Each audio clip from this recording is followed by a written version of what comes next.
Ụtụtụ ọma nụ ụmụ ọdịnala Igbo. Asị m ka chi tata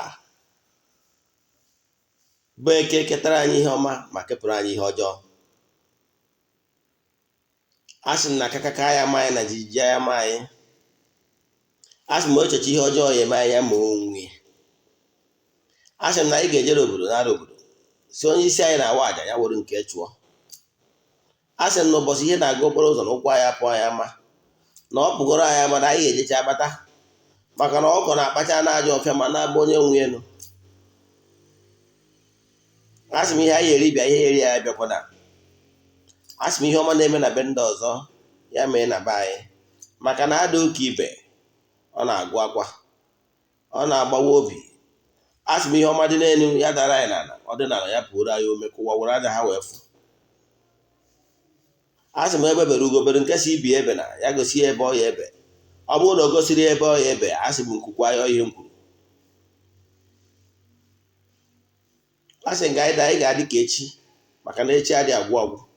Onye sị na ife anyị na-eme wee nwee isi were isi onye a tinye ka ihe anyị na-eme wee nwee isi ise. Aka m bụ ka onye nke gị Ogbuefi EZE-ANA Ugochi tubelu na oraifite. Abụ m onye isi nchụaja na Ugochi tubelu Odinana temple. Anyị na-agba afa miri emi rụkwazị ọrụ mmụọ dị iche iche, bụrụkwazị onye isi nchụaja na Odinana restoration prayer ministry, bụrụ onye mgbasa ozi ọdịnala Igbo. My mission is to help people live better life. N'ụbọchị taa n'oge awa nke eziokwu, ihe anyị ga-akwụwa maka ya bụ Igo-ofo prayer na etu ị ga-esi wee nwee ike kpee ekpere dị valid, ekpere ga-enwe ike wee lee wee galuo ya na agbụrụ m ihe ị kwesịrị ime. Gịnị bụ agbụrụ m? Agbụrụ m mgbe mmadụ chọpụtalụ na ihe emego ọtọnọ, na ihe emego onwe onye ilo nke mmụọ. Ihe anwa o kwesịrị ime iji wee gbapụta onwe ya n'oru nke o tinyere onwe ya, onye bụ the act of agbụrụ m. Ịgọrọ mmụọ agụgọ na biko iwe dajụọ n'ebe ị nọ na ihe anyị mere n'imere na-amaghị ama, maka na akwụkwọ Joel 4:6 say my people are suffering because of ignorance. Ya bụ na ignorant is the basic factor na-ebute so much challenges for we human beings here on earth. Mana before nga n'iru ọkwa dị mkpa echefukwana na ọnya bụ aja mbunye elu, aja ịpụta ihe anyị na-achụfu ọnwa kwa ọnwa nke ọnwa Maachị ka na-aga n'iru. Ya bụ aja bido na Maachị 6. Mana ụbọchị ọ ga-eme 14 days danyere ụbọchị ụka. So and na Ugochi tubelu na temple ụbọchị ụka bụ ụbọchị anyị ji eme counseling. So anyị adị achụ aja ihe mme n'ụbọchị ahụ maka ihe ya bụ conclusion of that aja nke ọnwa Maachị ga-abụzi ụbọchị Monday bụ 21st. 21st ka a ga-eme. So ọ bụrụ na ị chọrọ ịnọ present ụbọchị a ga-emechie, ị mara ka isi awa ọkụ ya program. Ya bụ aja na-aga n'iru, mana ọ bụrụ na ọ nwere ka isi wee ghara imit ọpụ isonyewuru anyị na nke ọnwa Maachị, bido kịta akwadowekwa maka nke ọnwa April. In fact, as we speak, onwego ndị bukbelu nke ọnwa Maachị already. Yes. So ọ bụrụ ịgba na nkịtị when things are not moving, jụọ onwe gị ajụjụ, ihe a na-eme na ndụ m na-eme n'ezinụlọ gị, ụkwụ a ka Adama ga-eji wee je Ụmụahịa, When things are not working perfectly, stop keeping quiet. Maka na onye kwuo etu ebe o si emie amara ka a ga-esi wenyere ya aka ịnụrụ. Ndị Igbo na-atụ ilu si na onye ọ na-eme omume na-ebe obube.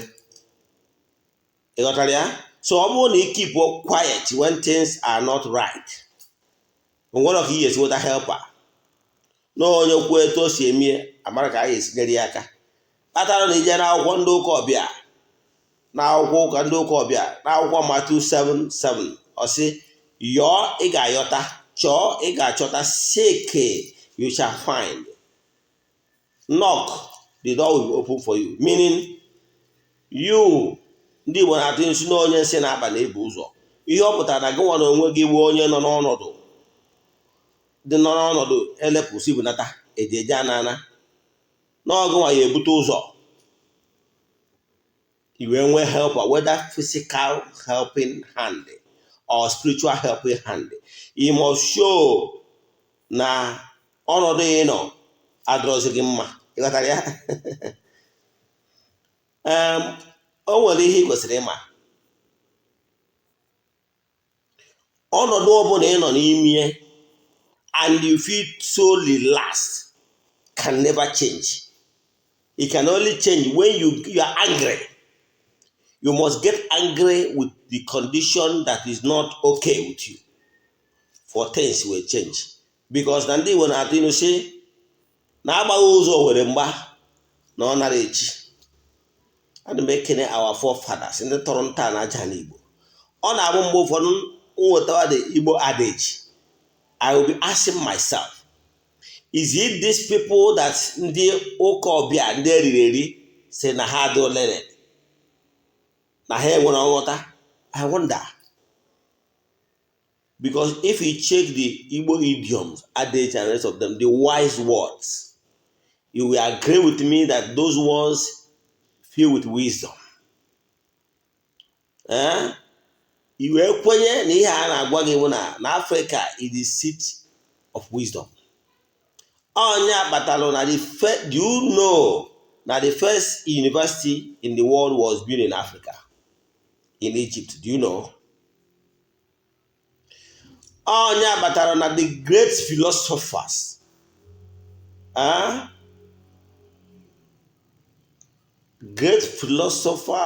call them the Plato, the Aristotle, name them, code in Africa. Even Jesus ndị ụka ọbịa echefukwara na ya bụ akụkọ ahụ akọrọ gbasalụ na mgbe ọ dị n'obere nwa ka e kurie wee gbaa ọsọ wee gbaga n'Ijipt. Nọ n'Ijipt ahụ ka ọ nọrọ wee jee akwụkwọ wee tolitezie, na mgbe o tolitere nwezie nkwuwa okwu wee bezie na synagogue wee na-akụzi nkụzi, to the greatest surprise of even the learned there. Dasị na nwa na okwu ọ na-ekwu jupụtara na amamihe nke na-eme na ọ na-agba ha na ha na-agba ọ na-agbagharị ebe amamihe si. Ịghọtara ya? Ọ ihe ọ mụtalụ maka ihe akwụkwọ o jere na n'Afrịka. Ịghọtara ya? Nke a bụ ihe kwesịrị ịma. Nke mbụ, isiokwu anyị n'ụbọchị tata bụ ihe niile ị kwesịrị ịma. Tata nkụzi taa m emepeghị anya.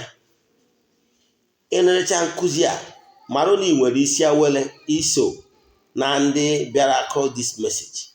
Ịnụrịcha message a, tụsara ya ndị ọzọ, maka na ife ọma mere ofu onye ama ezu. You will never remain the same. I want to awake you. Get up from your slumber. Ka ihe ọhụrụ bido mebe, mma emepeghị anya. Ka ị mata na Igbo onye eriri eri ogologo mgbe. Chighata na ọdịnala. Ọdịnala abụrụ ọgwụ. Ọdịnala amụrụ magic. Ọdịnala abụrụ ihe some motivational speakers can make some certain things easy. Ọdịnala is the way of life.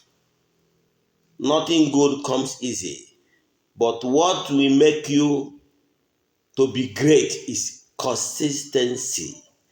Conviction in the ọdịnala, maka na ọdịnala bụ ụzọ ndụ, and keep the constant effort to develop your inner you, to activate the inner spirit, to reawaken the consciousness of the inner mind, their intuition. Once you awaken the inner you, success will be yours. So n'ihe m na-akọwa n'ụbọchị tata bụ gịnị bụ ịga ọfọ n'ala Igbo maọbụ ikpe ekpere. Ofu ihe ka ha minụ wee akọwago m ihe ọtụtụ mgbe na ịga ọfọ is divided into 4 categories. Whether ma ịkpọrọ ya ekpere ma ịkpọrọ ịga ọfọ, divided into 4 categories. Category 1 bụ the praises aspect. Category 2 is asking for forgiveness. Category 3 bụ ịyọ mkpa, petitioning. Then category 4 bụ iju ogu, ikwubi okwu, declaration, or what ndị ụka gwọrọ back to sender. Ya? So the first category bụ ị na-aga ọfọ na-ene ndị ichie anya, ndị okenye a na-aga ọfọ. Adịm ekwu maka ndị eriri eri, ndị na-aga ọfọ, na-aga ọjị, na-eje ụka. Adịm ekwu ya, ihe eji ha mụta the rated, because na ọha gọcha ha si n'aha Jizọs, maka na eriri ha eri, gwa ha na ihe niile bụ n'aha Jizọs, na eweziga n'aha Jizọs na ọma ha niile. Eriri ndị be anyị rie anyị front and back. I wee na-ajụzi onwe gị, onye na-asị gị na ọ bụrụ na ị gọrọ n'aha Jizọs na ihe ọ na-eyọrọ na-abụrụ n'aha Jizọs na ama aga, i wee jụọ ya the Mitsubishis, the Toyotas, the Tatas, ndị niile a nwesịrị multi-billion naira investment. Are they asking in the name of Jesus? Mitsubishi's company is richer than Nigeria. Not talk of Toyota. Not talk of even the Tata. These people that... when I was in India, Tata were rich, and also this military truck. Both Tata were by Jeep, SUVs, were small cars. You got that? So those people, are they asking in the name of Jesus? Because they are not Christians. Money, how many? Even our own Dangote, is he asking in the name of Jesus? Whatever miracle is he name, name tablet, is he name mgbe ị na-eje ụka ọbịa. One those miracle, so-called miracle, according to you, na-emekwa na okpukpere ndị ọzọ. Ghọtara ya? So ka mmadụ gara iri eri na ọ bụ n'aha Jizọs ka miracle ji wee mee. So consider that your mindset of ebe ịga ọfọ etinye n'aha Jizọs. Ghọtara ya? Ọtụtụ ndị mmadụ na-awụ na-ewetakwu mindset ndị ụka. Ghọtara ya? Abịa ịga ọfọ iji asị wepụ okpu n'isi, asị onye nze, onye chiri ọzọ, you don't remove your cap, because no na mindset ndị ụka sị na-agwa Chukwu okwu. Ihe a bụ you are the custodian of your people. Ọ dị ka na-ejere ụka mgbe nwere oge ka njọ ga-ajụ gị, wabụ onye na-eje ụka, onwenugo ụbọchị ị pụtara fụ ka bishọp na-aka ụka kpukpu okpu n'isi ya ma ọ sị ka o kpee ekpere. Ọ bụgo na okpuru maịta, that big cap a na-akpọ maịta, ọ ga-egbu the small one a na-akpọ the skull cap, gbupụrụ ya. Then why must you ask me, Zana, to remove my cap? Maka na ị na-ekpe n'aha Jizọs. Originally, adị m ekwu maka ndị generation a jegidere ụka wee bịa n'ọdịnala, werụkwa mindset ụka wee bịa n'ọdịnala. Originally, onye nze chizuru echizu, you don't remove cap, because her cap has nothing to do with your respect. Ihe Chukwu chọrọ bụ obi gị. Nke a ga ọ bụrụ ya ka anyị maka ebe ihe nkọwa ihe a na-abụ na ya ịga ọjị wee weta ọjị, enyi wee kwube ewu ka ị na-eso na-amụta n'ọnụ ozigbo onye ọdịnala. Eweta ọjị, okene Chukwu okike, anyị ekene gị. Gods of our land, anyị ekene unu. ndị egere na ndị mbụ ndị anị ka ntana ndị tọrọ ntana be anyị na ndị tọrọ ntana aja ala Igbo anyị ekene gị, aja ala Igbo anyị ekene gị, ozu na ezu na ọma mbara anyị ekene gị, mmụọ niile na be anyị ekene ụnụ bịa nta ọnọji, ndị anjelu nke Chukwu bịa nta ọnọji, the forces of nature, all the nature beings anyị akpọkwa ụnụ, ndị nọ n'ikuku, ndị nọ n'anyanwụ, ndị nọ n'ọnwa, ndị nọ na mmiri, ndị nọ n'ala bịa nta ọnọji na chefuna, kpọọ mmụọ niile na-eri oke, ọ bụrụ na taata bụ eke bịa nta ọnọji, ịkpọwacha ezigbo ezu mmụọ niile kpọcha na ịkpọcha ha isi onye ịkpọrọ ya kpọọ ibi ya, ndị icheta ma ndị na-echetara wee sị ha n'ikene na ha bịa taa ọjị ha kwudoro ugwu ka ịpụta ihe ka ide ude, maka na ada hapụ isi aka wee na-agba ụrịọm ka fall within the category of praises. I wee banye wee sị ha na-enwekwa nwata na-asa ahụ n'afọ n'afọ, ebe ọ bụla isi mejọ ha megịnị ha gbaghara, if not the forgiveness. I wee baa the petitioning wee sị ha biko n'ọkwọ n'ihe dị etu a ka ị na-achọ na adịkwanụ ka ibe na ọ na-agụ akwa na akakaka ya makọrọ na jijiji ya amaghị na ị ga-enyekwa n'obodo wee na-arụ obodo iyi ọgbadụ na-etu o si wee dị chọrọ ibute ike maka na adịghị ka ibe na-agụ akwa, ịgwa ha ihe ọbụla na-eme n'ebe ndị ọzọ ihe ọma ya mee na be gị na ị ga-enyekwa n'obodo na-arụ obodo gụba kpụcha ihe niile a kpụcha iyo etu o si wee chọọ dị chọrọ mgbuli elu ụmụ ndị anụ bụrụ dị ha na ụdị ihe ọma na-eme na be ndị ọzọ ịgụba nnọọ gụcha ọfọdụ within the petition, ikwutazi iwe jụọ ogu si na elu na ala ha gbaa ndị aka ebe n'ụbọchị tata na ikwubiri okwu n'ụbọchị taa, onye ọbụla sị na ihe anyị ga-eme ama enwe si were isi etinye, onye si ihe anyị ji wee dịrị anyị dịgbo onye a na ndụ, onye siri ihe anyị ji wee nọrọ anyị nọgbu onye a na ndụ, onye si anyị nwụọ onye anwụọ ka anyị ji akwụ ya, onye checha ihe ọjọọ ya eme anyị were anaziri mmeri, ihe dị na ahụ iji okwu onye ka ndị ụka kpọrọ back to sender. Ghọtara ya? Kedụzi ka onye ụka ọbịa eriri eri ji asị gị ga-agọ n'ọfọ ga-eme n'omenala? Omenala bụ ụzọ ndụ. People are missing some certain things up. That their uncle adịghị eje ụka does not make him an ordinary person. Ịghọtara ya? Ọdịnala ya bụrụ onye na-asụ nsọ ana, ọ ga-abụrịrị onye na-edebe iwu ana.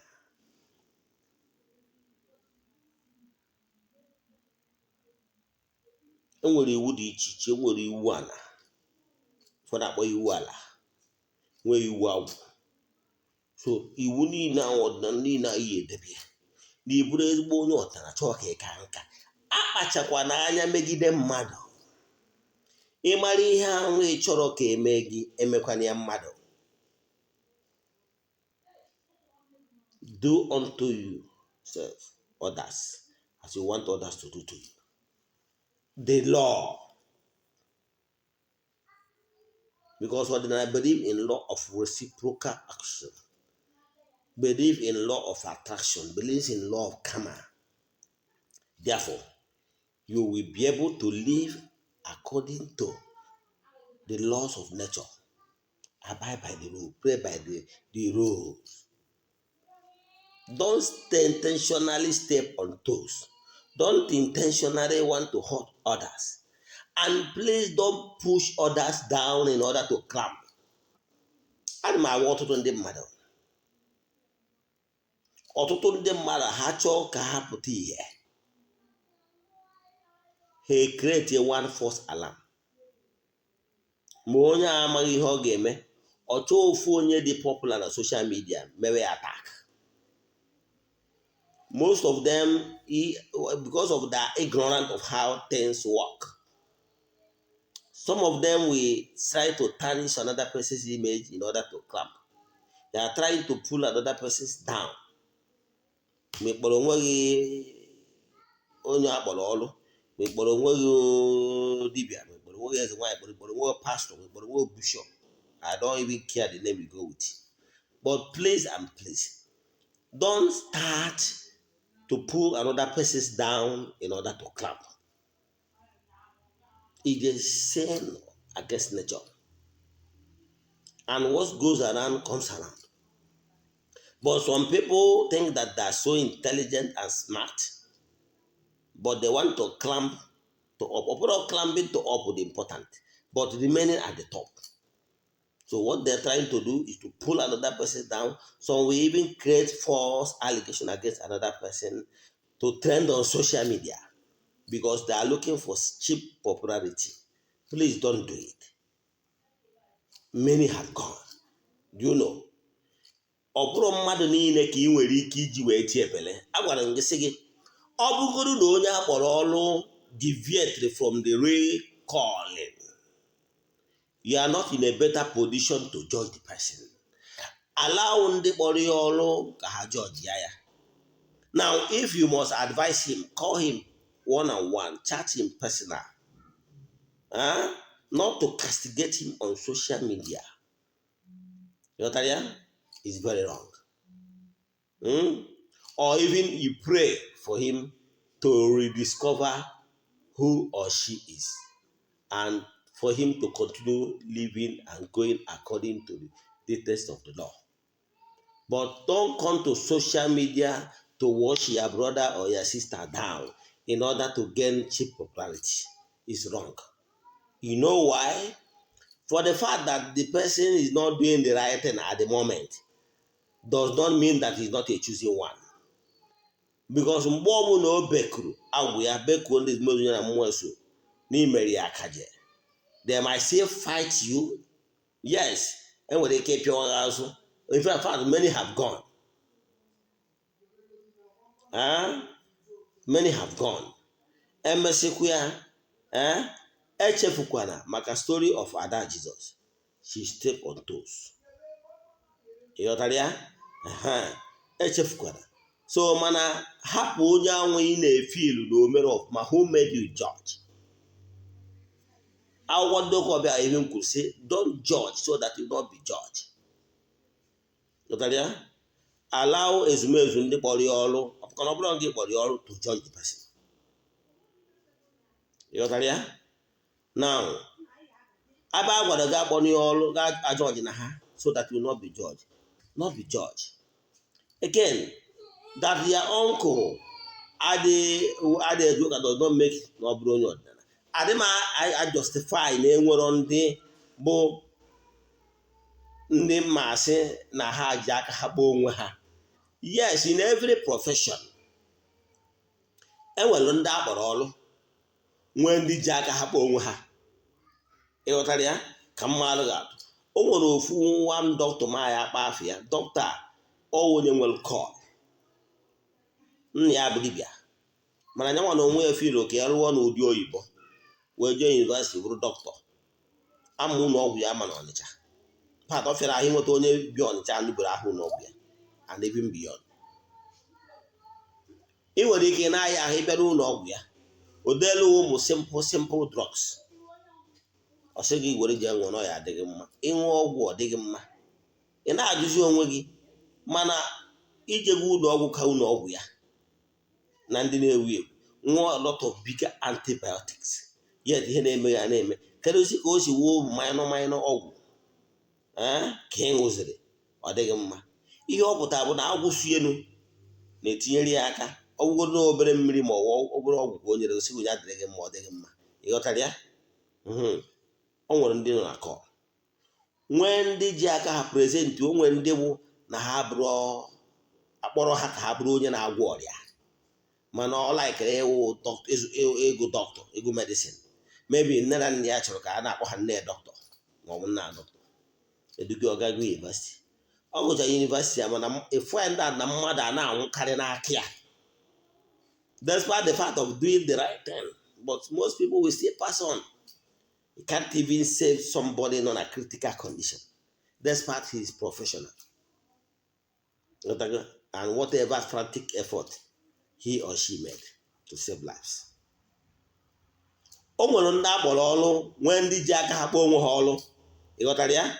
O nwere ndị akpọrọ ọrụ nwee ndị ji aka ha wee kpọọ onwe ha ọrụ. Example, akpọrọ nsị na onye a na-akpọ Joseph onye Arimatea. Wee na-akọ ụbọchị ahụ na Jizọs n'obu obe wee na-eje na Golgotha. Then ụmụazụ ya niile ndị akpọrọ ọrụ is nowhere to be found. O wee bụ Joseph onye Arimatea wee onye bịara si ya ka o so buru obie. Ifụrụ ya, Joseph onye Arimatea is not among the apostle or even disciple. O soro n'ime ha. Mana nyanwa na onwe ya ji aka ya prezentị onwe ya ka o nwee ike so. So etu a ka ọ dịkwa na profession. O nwere ndị akpọrọ ọrụ ka ha rụba ọrụ a. Nwekwa ndị ji aka prezentị onwe ha ịghọtara ya, ka ha nọrọ n'ọlụ a. Etu a ka ọ dị na each profession ịkpọrọ ha any profession in life including ibu dibia, including ọlụ ọbụla profession ọbụla a na-ama doctor ma na-abụ reverend ma na-abụ pastor. O nwere ndị akpọrọ ọlụ nwee ndị ji aka ha presenti onwe ha, but the most important thing is that na ọ bụrụ ọgụ nwa ka ọ dịrị ịjụ ọjụ onye ọbụla, hapụ ndị kpọrọ ya ọlụ ka ha jiri aka ya kwuo onye ahụ ụgwọ ma o nwetara mma ma o nwetara njọ. Ịghọtara ya? So mana ọ bụrụ onye ọbụla adịghị eje ụka, ọ bụrụ onye ọdịnala. Mmadụ nwere ike isi na ya bụ onye ọdịnala, mana ihe dị pọtantị bụ ọ na-asọ nsọ ana, maka na ọ bụrụ na onye ahụ adịghị asọ nsọ, ị marụ na onye ahụ abụrụ ezigbo onye ọdịnala. So etu ahụ ị kwesịrị ịma. Nke ọzọ bụ ihe ọzọ ị kwesịrị ịma gbasalụ ihe gbasalụ ọdịnala bụ 1. Nke mbụgoro bụ na o nwere ndị na-anya onye jụrụ m ajụ n'ụtụ taa kedu ihe gbasara ọjị. Ọ bụ ọgọchala ọfọ sị na ya wụrụ ọjị, ọwụọ ọjị ịtọ kpudo ihu n'ala, ofu ghewe isi chee ihu n'elu. O wee na-ajụ m kere ihe ọjị a miniri. Wee na-akụwa ya nke mbụ na asị ka eche ekebe ihe ọjị anyị wụrụ na ntikwuru, ihe ọ pụtara na ihe ị jụrụ is like no. Now wee jụọ ya si oke, mana nke mbụgoro bụ na ihe ị kwesịrị ịma ọ bụrụ ụmụ ndị ọjị ha na-awụ maka na ha na mmụọ esoro. O medoro agwụ ya, o medoro ihe dị na ya, o mere ọkụchi ya, nwere nke ọnwụ na o mere n'ọnụ na-awa ọjị na-eji ọjị maka ihe onye na-eto a na-achọ ime ka o were ọjị gbaa afa. Nwere na-ekwu na o nwere ndị ụtọ anya na mmụọ esoro ọwụọ ọjị atọ ọnụ etusọrọ ya na weda ma ọjị ahụ ochere ha chere ihu n'elu ihe ahụ ọghọ wụrụ yet ihe a ama eme. Weda ma ọjị niile ahụ ochere ihu n'ala yet ihe ọma emerie. Ihe ọ pụtara na ọjị na-eji aka ya atọ ọnụ n'onwe ya etusọrọ ya na onwere mmụọ na-atọ ọnụ ya. Mana the basic thing kwesịrị ọ bụrụ na onye medoro ihe dị n'ụzọ ya, ọ mmụọ sogbu ga-eme ịgọcha ọfọ anwa dị ụtọ na mmụọ kwudoro gị ịwụ ọjị anwa, mmụọ atọ nụọ ya etu ọ chọrọ isi wee tọọ ya iji gosi gị na ihe ị yọrọ na ọ nabatara ya. Adị nke bụ eziokwu na ihe ị yọrọ efu ome. Mana ọ bụrụ na mmụọ esoro gị, ị maa na ọjị na-awụ nwere ike na-ekwu ihe ọzọ a na-eme na ndụ gị. Ịghọtara ya? So onye abatara na ụfọdụ nwere ike ha sị na ha na-awụ ọjị a na-ekwu ihe ọzọ a na-eme. So na nke dị mkpa wugoro gị na chi gị na ezumezu dị na mma, ọ ha ga na-anọ behind data ọjị anyị na iwu anyị ọtọ nụ etu kwesịrị ịdị. Ịghọtara ya? So nke a wugoro ihe ị kwesịrị ịma gbasara ịga ọfọ n'ụbọchị taa. Nke ọzọ m na-agwazi onye Igbo bụ sepụ aka n'ihe ọbụla bụ ọtọnọ. O nwere dị iche iche, nwere ihe ọbụla ị ga-eme iji maatụ bifo Jizọs ndị ụka ọbịa abịa, dịka ịma ndị mara nkụzi mma na ndị eji ihe mmadụ maara wee maatụ ihe ọ maghị. Bifo edofukwara na ekwu na Solomon buwatara ọtụtụ mmụọ dị iche iche. O nwere ọtụtụ mmụọ dị iche iche ebuwatara n'ala Israel. Mana mgbe Jizọs bịara, o nwere ebe ịgụtagoro n'akwụkwọ ndị ụka ọbịa na Jizọs bịara wee je buru mmụọ obodo wee bupụ? O mere ya? O nwere ebe ịgụtagoro na Jizọs ji ewelu akwụkwọ dị na sinagọg jee mụọ ọkụ? O mere ya? O nwere ebe ịgụtagoro na Jizọs bịara jee mebie ihe obodo debere? O mere ya? O nwere mmụọ ịpụtagoro na efu na o jelu Amadioha ma ọ bụ Udo ma ọ bụ Ugwu na be nna ya jee mebie? Ọ gụtara ya? Na-agwazi gị na Jizọs anyị nwere ihe ọdịnala. Ọ sị na ya bịara imedo ihe ochie ka ọ dị mma. Na wee na-ajụ gị, onwenugwu ụbọchị ịpụtara na akwụkwọ ndị ụka ya nwere ihe ịma wee na-amara gị atụ. Onwenugwu ebe ịgụtagoro na akwụkwọ ndị ụka ọbịa wee sị na Jizọs pụtara wee sị mmụọ adịrọ ọcha. Eziokwu na enwere ezi mmụọ nwa ajọ mmụọ. Chukwu okike kere etu a. Dịka anyị nwagoro ịgụrụ ihe gbasara metaphysics, ma na enwere ka mmụọ si eme operate in the spiritual realm. Enwere ndị na-alụ ezigbo ọrụ na-enwe ndị na-alụ ajọ ọrụ. Mana ụdị omume ị na-emezi ga-editamin ndị ga na-eso gị na ndị ga-akwụdoro gị.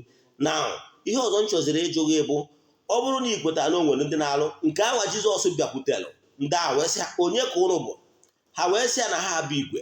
O wee sị ya na onye a ụnụ bụ mmụọ adịrọ ọcha nọ n'ime na-akpasara ya anya, mebi ọ dị ka ndị ọgbanje na-ebighị. Wee sị ya na onye a dịkwara ezinụlọ nna ya mkpa. O wee sị ha wee sị oke kere ihe a ga-eme. O wee sị ha ngwa na ụnụ bụ igwe, ụnụ si n'ime onye apụta na ọ dị ezinụlọ ya mkpa. Ndị a wee si n'ime onye a wee pụta.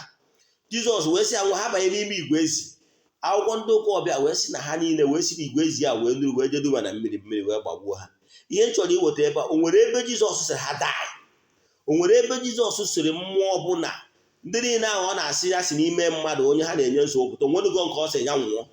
Ebe Jizọs mana mmụọ ama anwụ nata anwụ, kedụzi ka o si dị gị ka gị nwawo ọdịnarị mmadụ wụ chafụ ga-esisi mmụọ nwụọ die ụfọdụ asị fire eru nwụrụ ọkụ na nwụrụ ọkụ onwenugo nke nwụrụnụ they will never die. Mgbe ị na-achọ ka ime onwe gị onye ilu ụmụ mmụọ onweghị ka ị na-ekotara okwu. Don't start war you can never finish. Ọtụtụ ndị mmadụ bụ ndị bịara kwatuo obi dị na be nna gị akwatuo obi dị na be nna gị ọfọ obodo dị na be ụnụ ewere ọfọ gị suo ọkụ. Ihe obodo dị n'obodo gị o nwere obodo ya apụta etu ọ bụrụ na enwere ukwu ọjị maọbụ ihe eji medo mmọnwụ ngwu maọbụ ụdara ejegbusie ụmụ ihe niile a ụmụ secretaries eji wee chekwa obodo ejegbuo ha niile na ụdị na-eme family deliverance ma ọ na-eme ekpochi obodo si n'ụzọ dị etu a wee mee ọtọ nọ ndị niile tinyere aka n'ije kwapụ mebi ihe obodo ji bụrụ obodo kedu ka ọnọdụ dị ha taa? Kedu ka ọnọdụ ka ahụ dị ha taa? So mgbe Jizọs a na-ekwu nwere nke o mebiri ihe ọ bụ na Jizọs ndị ụka ọbịa nwere nke o mebiri kedu ka o si dizie gị ka gị nwa na onwe ọbanshi ga-emebi ịmụrụ n'okwu ka ị na-ekotara onwe gị.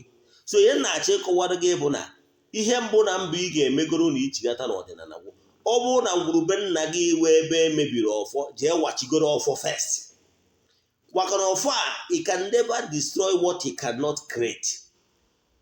Ọ bụrụ na ngwuru ebe a kwaturu obi jegoro gwuchiagoro obi ndị ichie anwa maka na o nwere ọgbụgba ndụ nna gị na ndị ichie nwere o wee gwa ha na ọ ga-ewuwere ha obi na onye gwaziri n'ihi eje kwatuo obi ndị ichie wee mebie iwu na arụrụ ha echezie ka ịlụ ụlọ nke gị ọ dị possible. So na ihe ị ga-ebu ụzọ megoro owu ichigatagoro jee wuzie ihe niile mebiri emebi na ngwurube nna nke iji aka gị wee mebi weda ma ịma ama ma ọ na ịmarọ. Ọ bụgoro na ịmarọ yọọ ha sị ha n'imere ihe ndị a na-amaghị ama n'iwe onye ụka riri eri front and back mana kịta n'ichegharịtago bido kịta bido medowe ha niile. Ọ bụrụ na ọ nwere na ngwuru ebe emebiri ọdụ ọmụmụ maọbụ akwari ọmụmụ jee mezigoro ya. Ọ bụrụ na ebe etufuru ọfọ jee wachigoro ọfọ. Ọ bụrụ na ebe emebiri ihe ọdịnala ọkpụtọrọ ọkpụ dị na ngwuru jee mezie ihe ndị a maka niile idiri ka gị na ụmụ mmụọ ndị akwụrụ ka e wee gọzie gị gọzie ezinụlọ gị. Nke bụ eziokwu na ị ka never win war with ụmụ mmụọ ị nwere ike iwin ya. So na ọ ka mmagoro owu ịbịa imezie gị na ha adị na mma gị na ha adịzie na mma iwe gwazie ha gọzie gị. So mgbe ọbụla ị pụtara na-asị ka na ndị mmụọ ka ime ha ka gị na ha sebe okwu ma ọ ka ime nke gụnwa ya eluz. So you need your ancestors to back you. Ndị ichie ebe nne gị na ndị ichie ebe nna gị aja na be nna gị ka gị na ha kwụrụ ka ha wee nwee ike gọzie gị ka mgbe ọbụla ị na-agba wee pụta ihe. Mana mgbe ọbụla iji eje aka gị jee mee onwe gị onye ilo ha my brother you will not go far. Bido nwere ike a na-agbara gị afọ mana o nwere ike ọ bụrụ na ihe wu nsogbu gị bụ na itinyere aka wee kwatuo ihe ejidezi obodo ihe ndị gboo debe. Don't destroy what you cannot create. These things you can never create them. And ndị a niile bụ ndị anjelu nke Chukwu ha nọchiri ụzọ. So ihe mmadụ ji ata ọfụ bụ ime out of ignorant dịka etukwu na akwụkwọ dual forces. My people are suffering because of ignorant. So ignorant is the basic problem why people are facing great challenges. So what you will do from today, nene onwe gị ngwurube nna gị itinyere aka n'imebi ihe ọkpụtọrọ ọkpụ dị na ngwurube nna gị ihe ebidogoro n'ebe a yịwa mgbaghara. Itinyere aka n'imebi ọfọ maọbụ imebi obi. Itinyere aka n'imebi akwari ọmụmụ maọbụ ọdụ ọmụmụ dị na ngwurube nna gị maọbụ mmụọ niile eji chekwa ngwuru. Ndị a niile bụ eziokwu bụ onwero nke ewubere ka e wee megide ụnụ. Ndị nna anyị ha weta ọjị ha na-aga ọfọ ka ụmụ ha ka ha nke bụ eziokwu na onwere anything ọbụla all the monuments all the sacred things in our families in an Igbo bụ for against us. No. Echetakwa n'oge nke ha na-enwere ihe dịka ego mbute. So onwere ihe ọbụla ha melụ iji megide ngwuru. Ihe niile ha melụ maka nchekwa ọmụmụ agamniru maka na ha na-ekpe ekpere ka ndụ mana ị bịara jekwatuo ụmụ mmụọ niile ọgbụgba ndụ niile o nwere maka ụmụ mmụọ maka nchekwa ije mebie ya. Kedu ka o si dị ka ọ ga-agaziri gị? Kedu ka o si dị gị ka ọ ga-agaziri gị? Enwere ọgbụgba ndụ dị na ngwuru. enwere ngwuru family ọ ya wee pụta ọnwụ ike adịrọ na ya asịgoro n'orere na-enwere asidenti ha ya apụta maka ọgbụgba ndụ enwere na nwere onye n'ime si na ngwuru ha ga-anwụrịrị n'ọnwụ ike. Like in my own family, enweburu onye ọbụla nna ji mụ na ya, nnukwu nna ji mụ na ya, the entire family of EZE-ANA as a whole, including the nnukwu nna, that great grandfather jikọrọ anyị na ha, mana ha anyị na-eka n'ofe ọgbụgba ndụ ahụ, because ọ bụgoro na asị na ya change the surname zaba ha my grandfather, then ndị nke nnukwu nna jikọrọ anyị na ha anyị na ha na-adụfa tinye now onwebụrụ ebe anụ onye nke anọkọtara asị na o nwere onye nke a bụ moto wee pụọ ma ọ mechara pụọ nwa accident nwere mụnwa na ụmụ masị ya sị anọgo na moto 2 times fatal accident, ndị mmadụ nwa na moto mpụta ọ bụrụ na ike aka m ịghọtara ya mana ọ bụ dịka ọgbụgba ndụ dị na ngwuru na o nwere onye ọbụla ga-anwụ ọnwụ ike. Ihe ndị a ọgbụgba ndụ ahụ enwere echefukwana na ndị nna nna anyị nwere ọgbụgba ndụ a na-ekwu ya na ọnya na ezinụlọ ya ndụrụ ga ndụ ya niile, or is like a covenant enwere with entities of powers they are not evil. O nwere ihe na family unu na-anachighị azụ ma ọ bụ na ihe ị na-eme a na-anachighị azụ. O nwere onye na-acha atịnta na-asị na ngwurube ha na-adị anụ ji n'oge dịka ụchụ ọ dị. Ụfọdụ n'ime ha bụ ihe ha metara onwe ha. Ụfọdụ family nwere ike ịbụ na nna ha mebiri ọfọ ma ọ mebi ihe ọdịnala dị na ngwuru ha, instead of ha nwere restore those things emebiri, ha je na-awere fuel na-awụnye n'ọkụ, je na-akpọta ndị ekpere ndị sị na ha na-arụ ọrụ ezinụlọ, ha bịa na-emekwu m ọtọnọ a na-ekwu na ọ kọtiri ọnụ na ndị were ọkpa ya na-awụnye bịafọ ihe niile ha na-eme na entangle themselves more. Then ha nwere ike isi na ihe ndị nna meta nwere ihe ndị nna meta na ndị generation emekọ mpụ. Anyị mere mpụ na ọtọnọ ka ngwa this generation ọ bụrụ generation nwanne na-edina nwanne ya, yes gị nwa na-ene m anya, yes ọkwa idinebụrụ nwanne gị before, ọkwa idinebụrụ na ya lineage, ọkwa imetụbụrụ ya relative a minor, ọkwa imebere ya. Ọkwa generation abụ generation mmadụ na-eji edina nwunye mmadụ mgbe gburugburu ọ dịrị etu ahụ. Mgbe gburugburu bụ nwoke nwere ike nụọ nwaanyị fue n'ezizi na ọnwụ na nwanne ya nwere ike ikuchie nkuchi nwaanyị abụrụ o nwere processes a na-eme. Enwere onye chi ịlụba nwaanyị ọ n'ụba nwaanyị, mana kịta anyị si na anyị na-anụ ofu na-eme ọtọnọ n'azụ. Ọtọnọ ndị kịta na-eme na-akpọzi narị ndị gboo afa nwere ndị sense. Ihe a na-eme n'ọgbụrụ a dị egwu. Ọ bụrụ agbụrụ a ka a na-egbu isi mmadụ ha ịpụta n'ụzọ wee gburu isi mmadụ debe efu na enwere onye ahụ si na-enwudere onye dị aka nke a na-ekwu mmemme na Lagos, efu mmadụ egbuo mmadụ bere private party for what? Efu na agbụrụ ịgbakana mgbe gboo na-ejos na-eme ihe nwee misunderstanding wee gbuo ofu onye a na-agba ọsọ ọchụ, the entire family na-agba ọsọ gbapụ n'obodo a. O nwere akụkọ akọla anyị mere mgbe gboo na ofu ebe na town n'ọzọ na-ejere ebe a nwe ọgbaghara wee gbuo ofu onye na ndị the entire lineage daiji ọnụkwa nwa gbara ọsọ gbana another village mgbe a na-enwe na anana ijizi another place ha esetụrụ ebe ahụ mingụlụ with ndị side ahụ rụkwazie ndị side ahụ, mana the men their inheritance land they abandon it. Ịghọtara ya? They abandon it. So eji wee kwube ya bụ na ka ịghọta na mgbe anwa na ihe gbasara ọsọ ọchụ a na-agba ọsọ ọchụ because agbago na single blood ọ bụla akwafuru n'ala have repercussion. Even the Jews mgbe ha na-egbu Jizọs ha chi ha ha say let the blood be on their head and their children's head. They know the consequence. They know that what they committed is murder. That starts the act. So ịkwafu ọbara enwere ozi ihe ọ bụ na our own. So mmadụ akpọkụzikwa na ndị ichie ma ọ bụ ndị ngwurube nna ha na-emere nke gwọrọ ife ha melụ, whatever ị na-asị na nna nna ha melụ nke imere ọ kabara gị ya yes nwa nene manya gị nwa igbubụrụ onye na-egbu mmadụ maka ego, ịmụda mmadụ, character assassination, ịfụcha ihe wee eziokwu gbudo ihu n'ala, ị na-akpọ ndị gboo indo nwere mpụ some minor ndị Igbo mere nke imere kịta apology ịghọtara ya. So si akpọzi na ha afa, enough is enough nonsense. Ihe ndị nkịta na-eme dị egwu une digital apology ka na-eme. Now why calling them names instead of you to say yes, take responsibility of not doing the right thing? Do you know why you are suffering? Why you are suffering is that you have not paid the karma, your depth of your karma.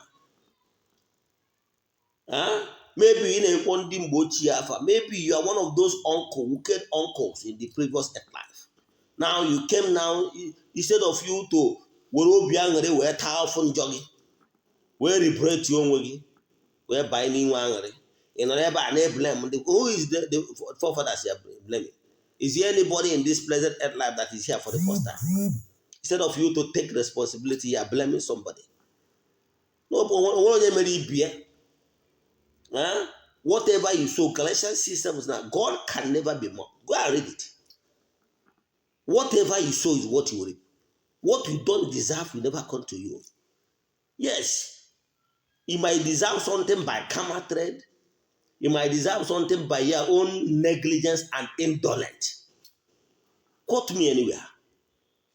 What you are passing through is as a result of mistake you did 5, 10, 15, 20 years ago. You have not done the right thing. Or maybe you bastardized the opportunity you have because of need for small change. You were on the mother who fell for fake or better bed than more autonomous. What you cannot create. Therefore, do you know the power that is the ancestors restored on that offer? Do you know? Do you know the blessing that is there?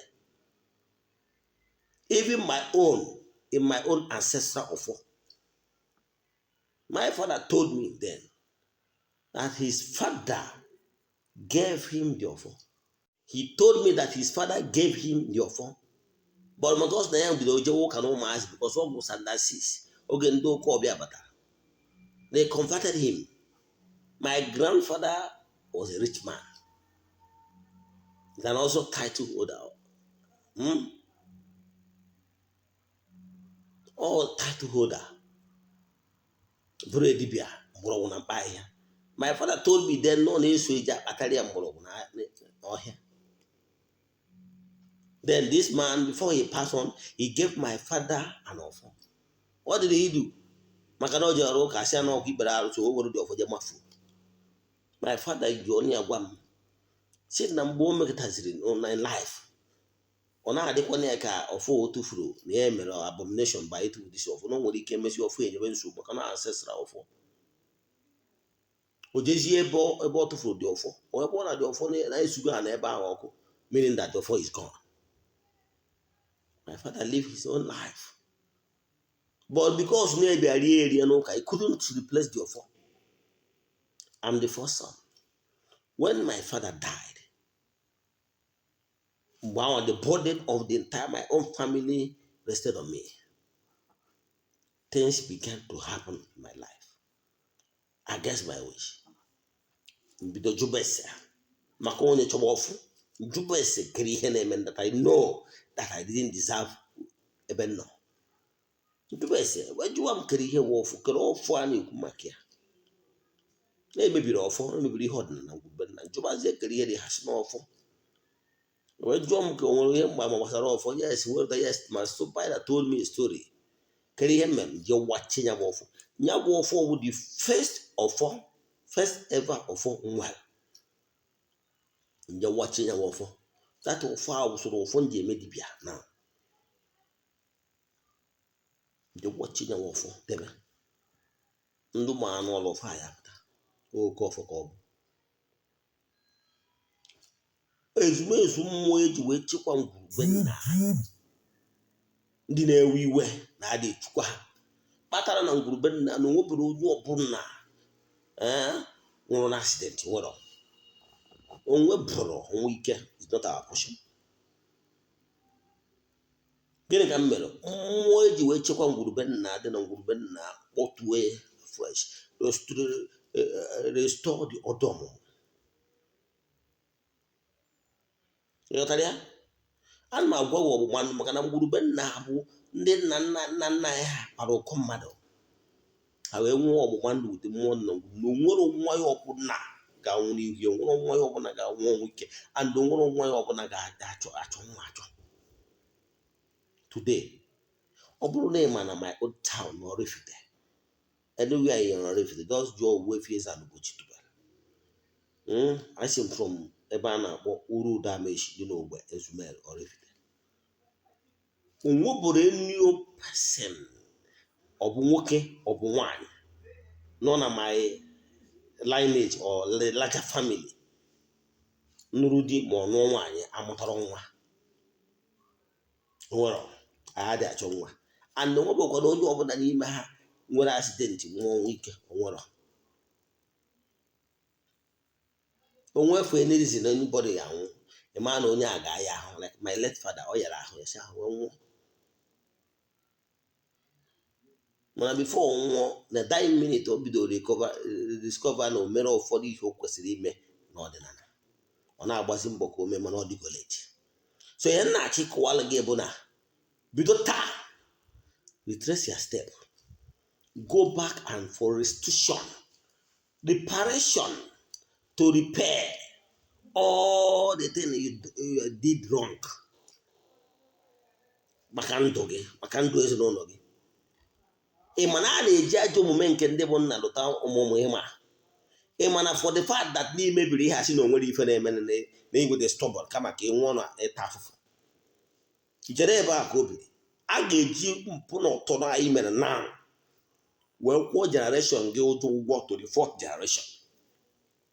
Except na onwere nwatakịrị gị ịmụtara ga-etighata n'ọdịnala wee mee ihe anyị na-akpọ Agburum, wee yọọ ndị okenye na ihe ya mere na ya emejọrọ na amaghị ama.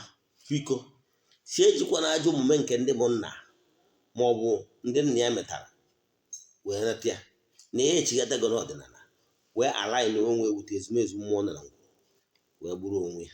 That is the only solution. Ya ọ bụrụ na isi n'ebe ọbụla tinye aka n'imebi ọfọ, n'imebi ihe secretaries in your family, n'imebi obi nwanne, you need appeasement, you need reparation, you need ime Agburum. Maka na mgbe ụfọdụ ọ bụrụ na mmụọ ka chọrọ ịpịawa gị azụ, mgbe ike a na-agba afa gị ọ na-ekpuchi ekpuchi ama afịa n'afa iwe na-ata afụfụ na-ejegharị from frying pan to fire. Tiri mgbe mmụọ chọziri imere gị ebere wee mee ọpụta n'afa enwe maka ọ pụtara n'afa enwe solution to it ma ọ bụrụ na ijekwuru onye maara anya. Abụ m Ogbuefi EZE-ANA Ugochi tubelu. Afa anyị ga-eje chụta na YouTube. Echi send the message na WhatsApp. Send the message 08057837672. Ogbuefi EZE-ANA Ugochi tubelu. Bafa m derecha vidio tụsara ya ndụ. Ya gazie.